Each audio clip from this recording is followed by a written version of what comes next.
గోవింద గోవింద ఘోషతో తన గుడికి గుని వచ్చ భక్తులను గోవిందుడే ముడుపులను గైకొని మొక్కులను చెల్లించ పక్కనే నిలిచే ఆ పరమాత్ముడే అలమేలు మంగమ్మ అమ్మయై వచ్చి తల నీలాలనిప్పించే తన స్వామికి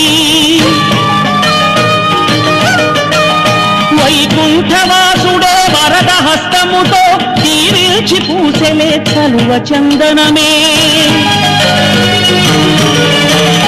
ఋషులకే కలుగదు భాగ్యము ఈ పసివారి బ్రతుకులే ధన్యము అమ్మని నాన్నని కలపాలని